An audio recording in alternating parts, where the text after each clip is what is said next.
আজকে যে আসাম আগরতলা রাস্তা খেড়েংজুড়িতে যে অবরোধ করছেন, কিসের জন্য অবরোধটা করা হয়েছে? এটা আমরা অবরোধ করছি আমরা যে ড্রাইভারের ব্যাপারে। আমরা ড্রাইভার হয়েছি দেখে এত কি নিছিলাম চিনি আমরা লোকে যে রাস্তাঘাটে যে অসভ্য ব্যবহার করে আর যে অত্যাচার করে।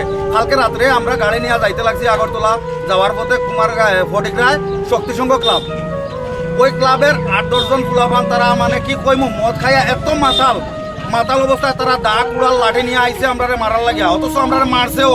আমরা প্রশাসনের কথা কইলাম যে পুলিশ আইব, আমরা ফোন করবো, পুলিশ আইলে পরে পুলিশে আমরা নিরাপত্তা দিব। এই জায়গার উপরে তারা কইছে কুড়াল লইয়া মাথার উপরে দাঁড়াইয়া কইছে তোর বাবারে ফোন কর, তোর বাবা আইব খালি গাড়ির থেকে লাম্বার আগে তোর মাথা উড়াইলিম। আমরা কি এতটুকু অপরাধ করছি? তারা পূজার চান্দা চাইছে, আমরা চান্দা দিতে লাগছি। হ্যাঁ, আমরা মর্জি মতো 500, 600, 300, 200 দিয়া যাইতে লাগি। তারা 5000-এর নিচে তারা চান্দা হইতো না, 5000-এর নিচে হইতো না। এই জায়গাতে আমরা 1000 করে দিয়া গেছি, এরপরেও আমরা পিঠা খাইছি। আমরা কি এতটুকু হইছি? আমরা আজকে অবরোধ করছি এই কারণে যাতে আমরা উপযুক্ত বিচার আমরা চাই। এটাকে আপনারা প্রশাসনকে জানাইছিলেন? হ্যাঁ, আমরা জানাইছি ফটিকরায় প্রশাসনে। পরশুদিন আমরা যখন আটকাইছে তারা প্রশাসনে ফোন করছি, তারা গেছে প্রশাসন গিয়া আমরা কইছে যাও তোমরা। আমরা গেছি গিয়া, এই যাওয়ার কারণে কালকে তারা আমরা উপরে অত্যাচার করছে যে তোমরা বাবারা আনছো আনিয়া গেছো গিয়া, আজকে তোমরা বাবারারে আনো আনিয়া থেকে যাও ওখান তোমরা। আমরা অত্যাচার করছে কালকে যে আমরা ঘটনা করছে, আমরা প্রশাসনে জানানির কোনো আমরা সুযোগও দিছে না। তারা আমরা মোবাইল তারা নিচে গিয়া তারা নিয়া তারা আমরা স্ক্রিনশট আছে আমরা দেখাই দিতে পারবো। তারা আমরা কইছে তোমরা যে ফোন পে লোক আছে লোক কও, তারা মারছে। তারা মারিয়া তারা দেখছে আমরা অ্যাকাউন্টে টাকা নাই, 1200 করে আছে, একটা তাসিল 1200, একটা তাসিল 1100, তার থেকে তারা 1000 করে লইয়া গেছে।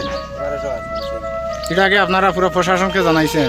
কালকেটা আমরা প্রশাসনকে জানানোর সুযোগ পাইছি না পাইয়া আমরা দুঃখিত হইয়া আজকে আমরা আসাম আগরতলা জাতীয় সড়ক অবরোধ করছি। এখন আপনারা কি চান? আমরা এটা সুস্থ বিচার চাই এবং ক্লাবের ফুলাফান্ড এখানে আসিয়া আমরা কইতে হইব তারার যে ভুল হয়েছে, তারা এরকম জুলুম করতো না, তারা এরকম অত্যাচার করতো না, কোনো খালি আমিদি নাই, কোনো গাড়ির এরকম তারা করতো না, কোনো ড্রাইভারের উপরে তারা হাত উঠাইতো না, উপরে অত্যাচার করতো না। ওটাও আমরা চাই, আমরা শান্তি চাই।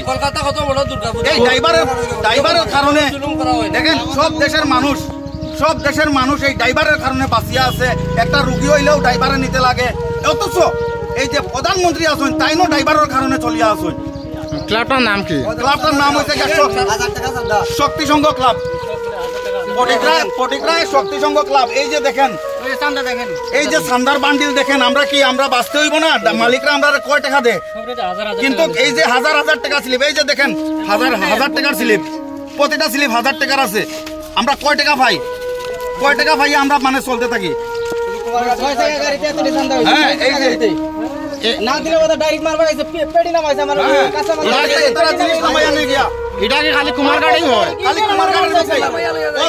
ত্রিপুরার ভিতরে কোন জায়গাতে এরকম অত্যাচার হয় না যে এরকম কুমারঘাট হয়।